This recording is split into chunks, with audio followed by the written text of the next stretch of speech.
இன்றைய நாளின் கூட ஊழிய அறிக்கை வந்து எந்த பகுதியிலேருந்து பார்க்குறோன்னா, அரிசோனாங்கிற ஒரு பகுதியிலேருந்து பார்க்க போகிறோம். அங்கே வந்து ஒரு குறிப்பிட்ட ஒரு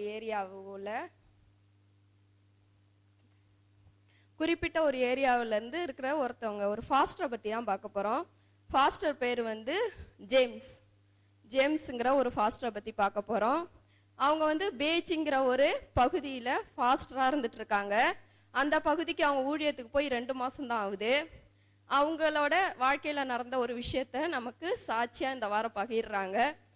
தலைப்பு என்ன கொடுத்துருக்காங்கன்னா, இயேசு தான் செய்தார் அப்படிங்கிற அந்த தலைப்பின் கீழாக கொடுத்துருக்காங்க. அதான் என்னன்னா, ஒரு நாள் நைட்டு, சனிக்கிழமை நைட்டு, அவரு நல்லா அவங்க வீட்டில் படுத்திருக்காரு. தூக்கம் வரல, ஜஸ்ட் படுத்திருக்காரு. அந்த டைம் வந்து யாரோ டக்கு டக்குன்னு நடந்து வர மாதிரி காலடி சவுண்டு அவர் காதில் நல்லா கேட்குது. கேட்டோடனே ஒரு டப்புன்னு என்ன பண்ணுறாரு, கதவை ஓப்பன் பண்ணி பார்க்குறாரு. யாரோ வராங்களே, யாருன்னு பார்ப்போன்ட்டு ஓப்பன் பண்ணுறாரு. ஓப்பன் பண்ணி பார்த்தா ஒரு மனுஷன் நிற்கிறாரு.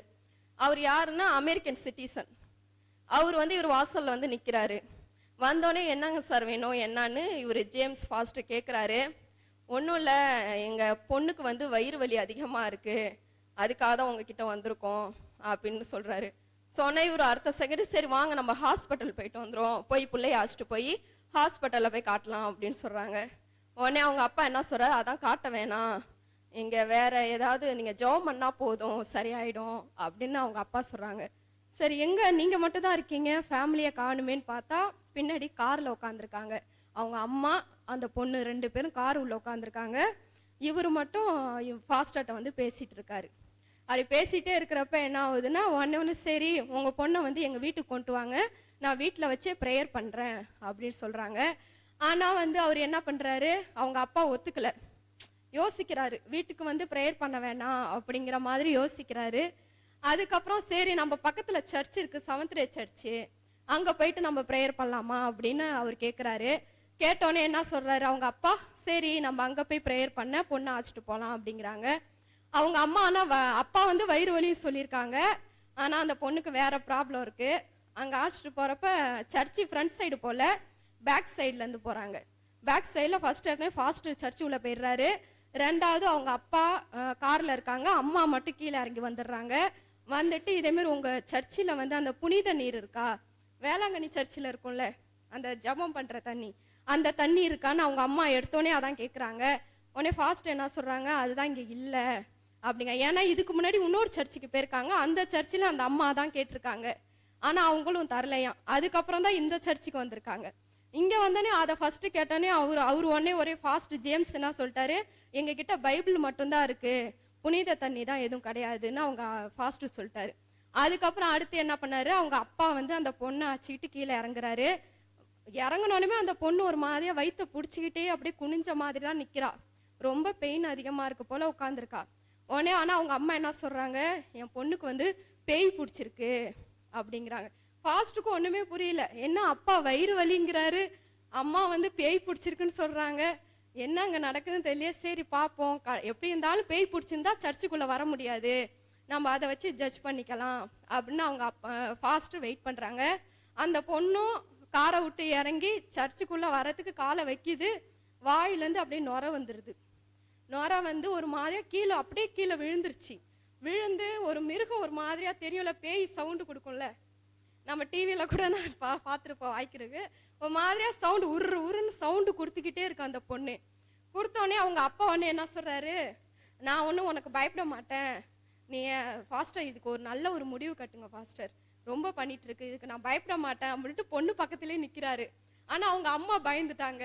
உடனே பொண்ணு பக்கத்தில் நிற்காம கொஞ்சம் தள்ளியாந்தான் போய் நிற்கிறாங்க. உடனே ஃபாஸ்ட் என்ன பண்ணால், சரி இதுக்கு ஒரு முடிவு பண்ணலாம், நீங்கள் எதுவும் கவலைப்படாதீங்க அப்படின்னு சொல்லிட்டு ஃபாஸ்ட் வந்து மார்க் 9ஆம் அதிகாரம் அதில் என்ன இருக்குன்னா, நம்ம ஏசப்பா வந்து என்ன பண்ணுவாங்க, ஒரு அப்பா வந்து சொல்கிறப்ப அந்த பையனோட அசுத்த ஆவியை விரட்டுவாங்கள்ல, அந்த சம்பவத்தை வந்து அங்கே அந்த அதிகாரத்தை வாசிக்கிறாரு. வாசிக்க அந்த பொண்ணு வந்து என்ன பண்ணிடுச்சு, பின்னாடியா போய் அவங்க அப்பா ஒரே இருக்கிருச்சு. இருக்கோடனே அவங்க அப்பாவுக்கு மூச்சு விட முடியல, திணறாரு, மூச்சு திணற அளவுக்கு அந்த பொண்ணு போய் அவங்க அப்பா ஒரே இருக்குது. இருக்கணும்னே அவங்க அப்பா கத்துறாரு, பயமா இருக்கு பயமா இருக்குன்னு கத்துறாரு.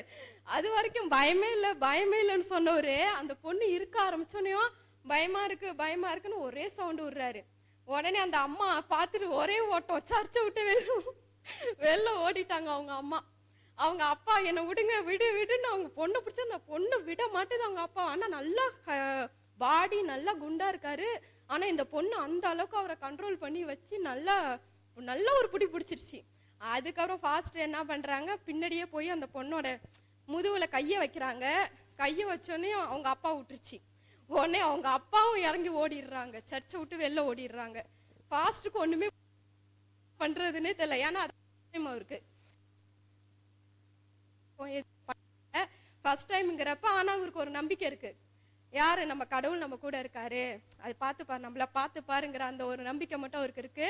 தொடர்ந்து என்ன பண்றாரு, அந்த பொண்ணு இப்படி தொட்டாயத்துக்கு திரும்பி பார்ப்போம்ல, அதே மாதிரி அந்த பொண்ணு திரும்பி பார்த்து கரெக்டா ஃபாஸ்டா தான் பாக்குது.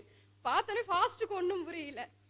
முன்னாடி நோக்கி பேக் சைடு போறாரு, அந்த பொண்ணு முன்னாடி நோக்கி கையை ஓங்கிக்கிட்டே வருது, கிட்ட அரைகிற மாதிரி வருது. அப்படியே மனசுக்குள்ள ப்ரேயர் பண்ணிக்கிட்டே போறாரு. ப்ரேயர் பண்ணிட்டு போறப்ப ஒரு ஜெபம் பண்றாரு, மனசுக்குள்ள அப்படியே ப்ரேயர் பண்றாரு. பண்ண அந்த பொண்ணு என்ன கீழே விழுந்துடுறா, தொப்புன்னு கீழே விழுந்துடுறா. விழுந்ததுக்கு அப்புறம் கொஞ்ச நேரத்துல ஏஞ்சி இதுல ஏறி உட்காந்துடுறாங்க நாற்காலியில. அப்புறம் பார்த்தா நார்மல் ஆயிடுறா. அது கடவுள் வந்து அவங்களுக்கு சரி பண்ணிடுறாங்க. உடனே ஏஞ்சி உட்காந்து அந்த பொண்ணோட கண்ணை பார்த்தாலே ஃபாஸ்ட்டுக்கு தெரியுதான், ஒரு செத்தவங்களோட கண்ணு எப்படி இருக்குமோ அதே மாதிரி இருந்துச்சா. இந்த பொண்ணு சுயநினைவு இல்லைங்கிறது ஃபாஸ்டரால உணர முடிஞ்சுதான். ஆனாலும் இவர் என்ன பண்ணார், தொடர்ந்து ஜாப் இருந்திருக்காரு. அந்த அசுத்தாவி அந்த பொண்ணை விட்டு போயிடுச்சு. அதுக்கப்புறம் அந்த பொண்ணு நார்மலா சேர்ல உட்காந்து யாரு எப்படி அப்படின்னு அந்த கேட்டோன்னையும் சொல்றாங்க, ஃபாஸ்டர் சொல்றாரு, ஜேம்ஸ் சொல்றாரு, கடவுள் தான் போக மாட்டாரு, ஏசு தான் உன்னை சுகப்படுத்தினாரு அப்படின்னு. அதுக்கப்புறம் அந்த பொண்ணு அந்த கையில் லஞ்ச் ஒயிட்டா கிறிஸ்துவிடம்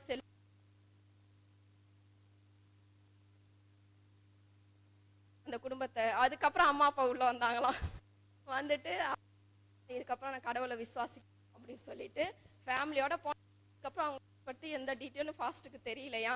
ஆனா அவங்க கடவுளுக்குள்ள இருப்பாங்கங்கிற ஒரு நம்பிக்கை அவருக்கு இருக்கான். தொடர்ந்து அந்த ஏரியாவில் இதேமாரி நிறைய போராட்டம் இருக்கு, அதற்காக ஜெபம் பண்ணீங்க அப்படின்னு சொல்லியிருக்காங்க. இதுக்காக கடவுளுக்கு